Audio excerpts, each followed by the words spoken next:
സൂക്ഷിച്ചു വെക്കുക. ആ കുബ്ബയുടെ മേൽ നിങ്ങളുടെ പേരെഴുതും. ഖിയാമത്ത് നാൾ വരെ നിങ്ങൾക്ക് അതിന്റെ അവിടുത്തെ വിദ്യാർത്ഥികളുടെയും സമുദായത്തിൽ ബർക്കത്തെടുക്കുന്ന ആൾക്കാരൊക്കെ ദുആ ബർക്കത്ത് നിങ്ങൾക്ക് ലഭിക്കും. അതുകൊണ്ട് ഞങ്ങൾക്കൊരു മുടി തരണം എന്ന് പറഞ്ഞ് കബളിപ്പിച്ച് വാങ്ങിക്കൊണ്ടുവന്നതാകുന്നു.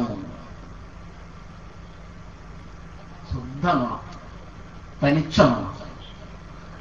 ദാറുൽ ഹുദയിൽ നിന്ന് കുബ്ബുണ്ടാക്കാൻ തീരുമാനിച്ചിട്ടുണ്ടെങ്കിൽ ദാറുൽ ഹുദയുടെ പ്രസിഡന്റ് സയ്യിദ് ഹൈദർഅലി ശിഹാബ് തങ്ങളാണ്.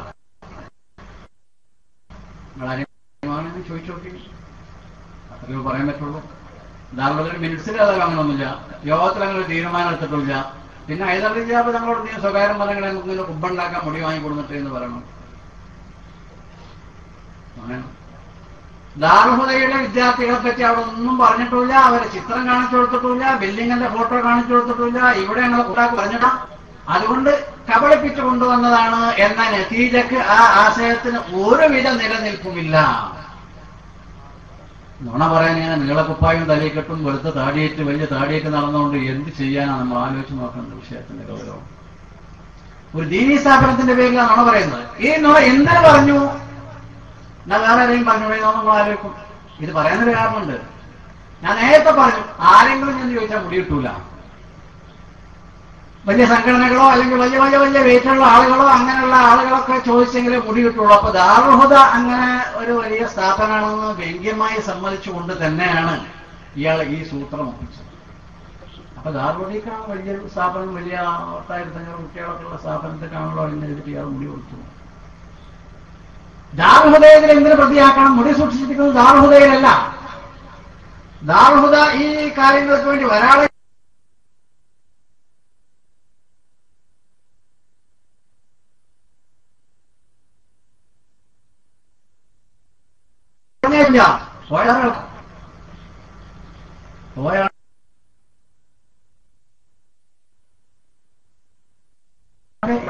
അയാളുടെ ശബ്ദമൊക്കെ ഈ ഇവിടെ പരിസരത്തുള്ള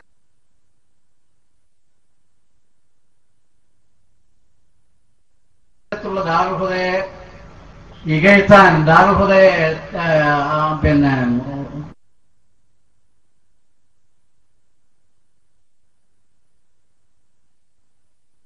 ആ കഴിച്ചാണ് അയാളുടെ വന്നു വരുന്നത്. ഇവിടെയുള്ള ആൾക്കാർക്ക് അറിയാതെ ദാറുൽ ഹുദയെ. ഇവിടെയുള്ള ആൾക്കാർ നിത്യം 4, 8, 12 വട്ടം കാണുന്നതാണ് ദാറുൽ ഹുദ. എങ്ങനെയാണോ ശേഖരിക്കപ്പെടുന്നത് ഇതൊക്കെ അറിയുന്ന ആൾക്കാരാണ്. അല്ലാഹു സുബ്ഹാനഹു വ തആല ഇബ്താഹി റഹ്മാനിർ റഹീം വ ആഖിറു ദഅവാനാ അൽഹംദുലില്ലാഹി റബ്ബിൽ ആലമീൻ. അസ്സലാമു അലൈക്കും വറഹ്മത്തുള്ളാഹി.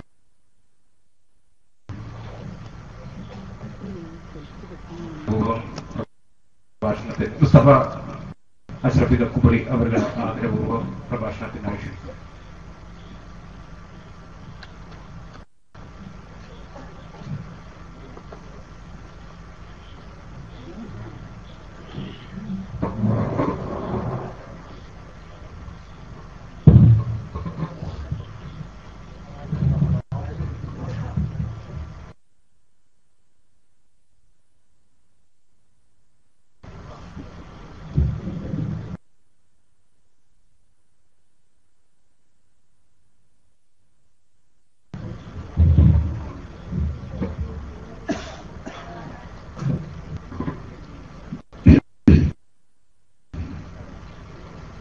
السلام عليكم ورحمة الله وبركاته.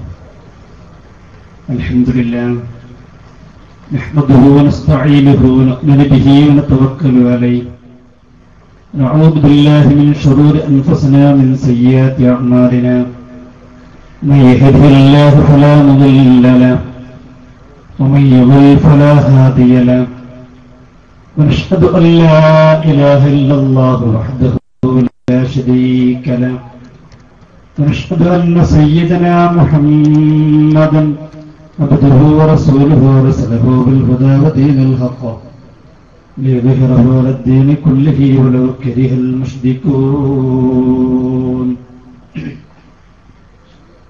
رب اشرح لي صدري ويسر لي أمري واحلل عقدة من لساني يفقهوا قولي. رب اشرح لي صدري ويسر لي أمري واحلل عقدة من لساني يفقهوا قولي رب اشرح لي صدري ويسر لي أمري واحلل عقدة من لساني يفقهوا قولي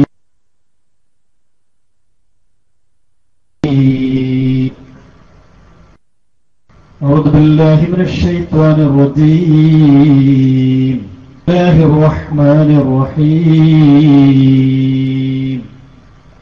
وما أرسلناك إلا رحمة للعالمين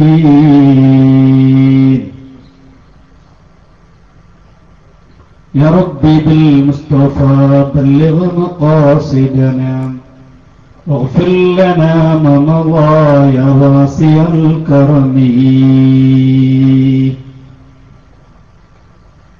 സമാധാനനായ യോഗാധ്യക്ഷൻ ഷാഫി അജയറുടെ ഈ മഹത്തായ സംരംഭത്തിന്റെ ഔപചാരികമായ ഉദ്ഘാടനം നിർവഹിച്ച അഭിനയ ഉസ്താദ് മഹാദി നദീപുരകളെ പ്രിയങ്കരനായ ഇസാഖ് ബാക്കറി, എൻ്റെ പ്രിയ സുഹൃത്ത് ഇന്ത്യ ഭോക്തൃതാരിണി മുസ്ലിമായ നാട്ടിലെ മഹത്വക്കളെ, രക്ഷിതാക്കളെ, കർമ്മോത്സുകരായ വിദ്യാർത്ഥി യുവജന സുഹൃത്തുക്കൾ, അല്ലാഹു സുബ്ഹാനഹു വ തആല നാം പറയുന്നതും കേൾക്കുന്നതും ഒക്കെ സാലിഹായ മലായി നമുക്ക് പോഷിച്ച് അനുഗ്രഹിക്കുമാറാവട്ടെ. നമ്മെ നമ്മുടെ മാതാപിതാക്കൾ, ഉസ്താദുമാർ, നമ്മുടെ ബന്ധപ്പെട്ടവർ, നമ്മെ സഹായിച്ച് സ്നേഹിച്ച എല്ലാവരെയും അല്ലാഹു സ്വർഗ്ഗീയ ലോകത്ത് ഒരുമിച്ച് കൂട്ടി അനുഗ്രഹിക്കുമാറാവട്ടെ. ബിഹഖി നബിയ്യിനൽ മുസ്തഫ മുഹമ്മദിൻ സ്വല്ലല്ലാഹു അലൈഹി വസല്ലം. ബഹുമാനികളെ, നമ്മളിങ്ങനെ ഒരു പരിപാടി സംഘടിപ്പിക്കാനും ഈ പരിപാടിയിൽ നാം സമൂഹത്തിനെ ബോധ്യപ്പെടുത്താനുള്ള കാരണങ്ങളൊക്കെ ഇവിടെ സ്വാഗതപ്രസംഗം മുതൽ ഗാനപ്രസംഗം വരെ വളരെ നല്ല രീതിയിൽ തന്നെ പറയപ്പെടുകയുണ്ടായി. ഇനി കൂടുതലായൊന്നും പറയാൻ ആഗ്രഹിക്കുന്നില്ല. എന്ന ശബ്ദത്തിന് ചെറിയൊരു കംപ്ലൈന്റ് ഉള്ളത് കൊണ്ട് തന്നെ പറയാൻ മടിയുണ്ട്. പിന്നെ വന്നിട്ടില്ലെങ്കിൽ അത് വേറെ പ്രധാനമായി മാറും വിചാരിച്ചു വന്നതാണ്.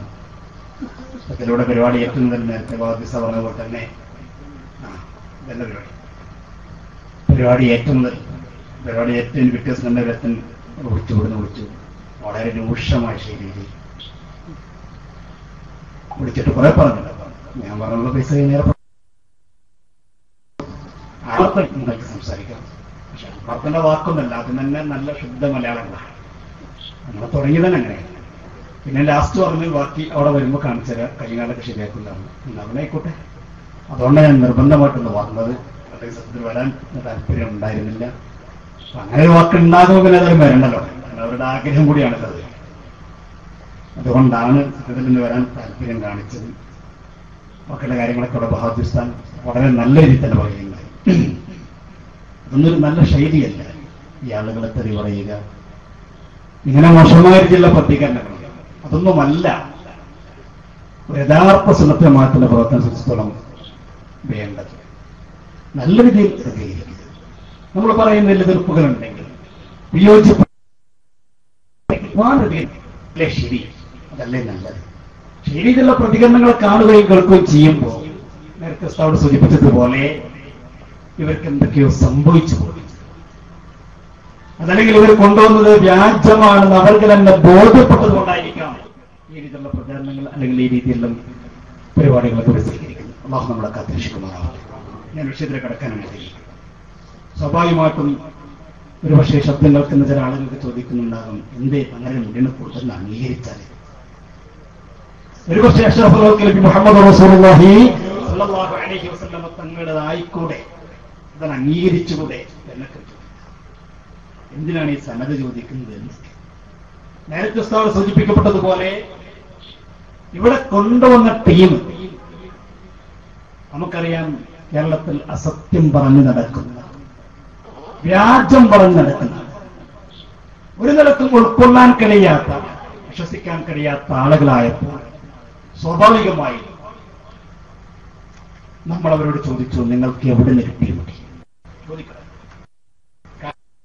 കാരണം ഇന്നലത്തിൽ മുടിയല്ല, വിട്ടുപോയല്ല. 1400 വർഷങ്ങൾക്കപ്പുറം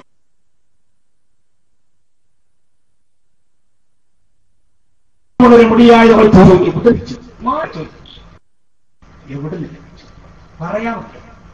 എന്നോട് ലഭിച്ചു. ആ കൈമാറ്റ ശൃംഖല പറഞ്ഞ ഉണ്ടാക്കേണ്ട ആവശ്യമില്ല. മാന്യമായ രീതിയിൽ ഞങ്ങൾക്ക്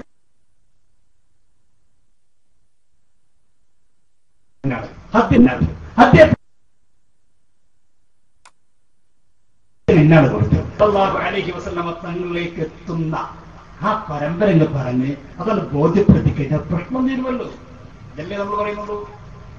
ഇത് പറഞ്ഞു കഴിഞ്ഞാൽ നമ്മളെ കുറിച്ച് പറയുന്നുണ്ടാ, നമ്മളിപ്പോ വിജയത്തിലേക്കാണ് പോയിക്കൊണ്ടിരിക്കുന്നത്.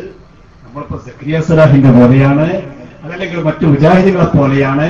ഞങ്ങൾ തൃശ്ശൂർ സംവാദത്തിൽ പോയി, അവിടെ ചൂണ്ട് കാര്യമായിട്ട് അവർ പറഞ്ഞതാണ്. ഇൻഷാല്ലാഹ് ഞാനത് കേൾപ്പിക്കാം. ഇതാണ് ഇപ്പോൾ ചെയ്തുകൊണ്ടിരിക്കുന്നത്. നിങ്ങൾ ആലോചിക്കണം, ആരെ കയ്യിലായി മുടി കിട്ടി? ഈ മുടി കിട്ടുന്നതിന് മുമ്പ് എന്തൊക്കെ പ്രചരണങ്ങളായി അതിന് മുമ്പ് തുടങ്ങി വെച്ചത്? ബഹുമാനായ ഉസ്താദിന്റെ ഭാഷയിൽ പറഞ്ഞാൽ മുടി സൂക്ഷിപ്പുകാരനെ കുറിച്ച് എന്തൊക്കെ ഇല്ലാത്ത കഥകളാ പറഞ്ഞുണ്ടാക്കി. നേരത്തെ ഉസ്താദ് സൂചിപ്പിച്ചതുപോലെ ഒരു ആളിനായിട്ട് നടക്കുന്നുണ്ട്, ഒരു സ്വപ്നജീവി. അതെങ്ങനെ സ്വപ്നം കണ്ടുകൊണ്ടിരിക്കുക, ഒരുപാട് സ്വപ്നമാണ്. എന്തൊക്കെയാ പറഞ്ഞുകൊണ്ടിരിക്കുന്നത്? ഒരാൾക്കും ഉൾക്കൊള്ളാൻ പോലും കഴിയാത്ത എത്ര കാര്യങ്ങളാണ് പറഞ്ഞുകൊണ്ടിരിക്കുന്നത്. മഹാനായ മുത്തനബി മുഹമ്മദ് എത്തണമെങ്കിൽ പോലും ഇദ്ദേഹം വേണമെന്നാണ് അവർ പ്രത്യേകിച്ചത്. നിങ്ങൾ ആലോചിക്കണം. ഇവരുടെ കൂട്ടത്തിലെ ഒരു പ്രധാന വ്യക്തി അദ്ദേഹം പ്രസംഗിക്കുകയാണ്. നമ്മുടെ കൂട്ടത്തിൽ നിന്ന് ഒരാള്, ഇ കെ വിഭാഗത്തിൽ നിന്ന് ഒരാള് ഇ കെ വിഭാഗം വിട്ടുകൊണ്ട് എ പി വിഭാഗത്തിലേക്ക്. എന്താ പോകാനുള്ള കാരണം? നിങ്ങൾ ആലോചിക്കണം. പോകാനുള്ള കാരണം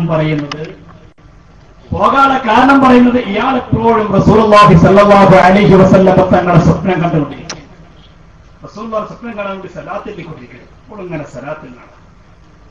അങ്ങനെ സലാത്ത് ചൊല്ലി മഹാനായ മുത്തനബി മുഹമ്മദ് റസൂലുള്ളാഹി സ്വല്ലല്ലാഹു അലൈഹി വസല്ലം തങ്ങൾ ഒരു ദിവസം സ്വപ്നം കാണാൻ ഭാഗ്യം ലഭിക്കുകയാണ്. ഇദ്ദേഹം അതാ കുറെ ആളുകൾ അങ്ങനെ ക്യൂ നിൽക്കുന്നുണ്ട്. എന്തിനാ ആളുകൾ ക്യൂ നിൽക്കുന്നത്? അല്ലാഹുവിന്റെ റസൂൽ സ്വല്ലല്ലാഹു അലൈഹി വസല്ലം തങ്ങളെ കാണാൻ. നബി സല്ലല്ലാഹു അലൈഹി വസല്ലം തങ്ങളെ കാണാൻ ആളുകൾ ഇങ്ങനെ ക്യൂ നിൽക്കുകയാണ്. ആ ക്യൂവിൽ ഇദ്ദേഹം പോയി നിന്ന് ചെന്ന് നോക്കുമ്പോ ഈ ആളുകൾ എത്തിപ്പെട്ട സ്ഥലം, എന്റെ പ്രിയപ്പെട്ടവരെ, ഒരു റൂമിലേക്കാണ്. ആ റൂമിലേക്ക് ചെല്ലുമ്പോൾ ഇയാളുടെ പ്രതീക്ഷ അവിടെയുള്ളത് മഹാനായ മുത്തനബി മുഹമ്മദ് റസൂലുള്ളാഹി സ്വല്ലല്ലാഹു അലൈഹി വസല്ലം തങ്ങളായിരിക്കും എന്ന പ്രതീക്ഷയോടെയാണ് ഇയാൾ കയറി ചെല്ലുന്നത്. ഇന്ന് നോക്കുമ്പോൾ അവിടെ കാണാൻ കഴിയുന്നത് മഹാനായ മുത്തനബി മുഹമ്മദ് റസൂലുള്ളാഹി സ്വല്ലല്ലാഹു അലൈഹി വസല്ലം തങ്ങളല്ല. പിന്നാണ് അവിടെ അബ്ബാസ് അള്ളാഹുവിന്റെ റസൂലാണ് വെച്ച് ചെന്നൊക്കെ ഉള്ളതാറില്ല. റസൂലല്ല, പിന്നാലുള്ളത് കാന്തൂർ. കാന്തൂർ ചിരിക്കുന്നത് ടിക്കറ്റ് കുറിച്ചുകൊണ്ടിരിക്കുക. എന്തെങ്കിലും ടിക്കറ്റ് മുഹമ്മദ് സല്ലല്ലാഹു അലൈഹി വസല്ലം തങ്ങളുണ്ട്. ആ നബിയെ കാണാൻ കാന്തൂർ ടിക്കറ്റ് കുറിച്ചു കൊടുക്കുക.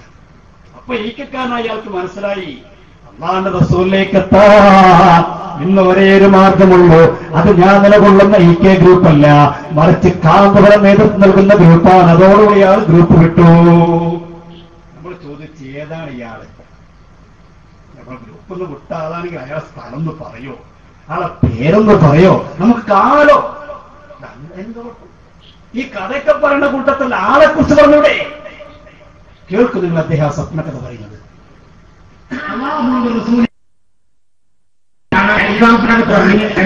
ഒക്കെ അങ്ങനെ പുറത്തുപോ മനസ്സിലായിട്ടുള്ളതല്ലേ? അയാൾ പറയുന്നത് ഞാൻ ഉസ്താദിന്റെ എതിരിലാണ്, പക്ഷെ ഞാൻ അല്ലാഹുവിന്റെ റസൂലിനെ കാണാൻ വളരെയധികം പരിശ്രമിച്ചതാണ്. അതിലേക്ക് ചൊല്ലി അവസാനം അടുത്ത് ഞാനൊരു സ്വപ്നം ഞാനതിൽ ചെന്നു. നട്ടുച്ച പെരുമുറയ്ക്ക് നീതിന് പിന്തിരിന് റസൂലില്ല എന്ന് മനസ്സിലാക്കി ആ വലിയ ആ ക്യൂവിന്റെ പിന്നിൽ ഞാനും കൂടി അങ്ങനെ നടന്ന് ഒരു റൂമിലാണ് റസൂലുള്ളത് എന്നാണ് കേൾക്കുന്നത്. അതേക്കും കാലെടുത്ത് കൊടുക്കുമ്പോൾ അവിടെ നബിയല്ല ഉള്ളത്, കാന്തൂർ ഉസ്താദാണുള്ളത്. അവിടെ ആരുള്ളത്? കാന്തൂർ ഉസ്താദാണുള്ളത്. എന്താ കാന്തൂർ ഉസ്താദ് ചെയ്തുകൊണ്ടിരിക്കുന്നത് പറയട്ടെ. ഉസ്താദാണുള്ളത്. സുബ്ഹാനല്ലാഹ്. എന്താ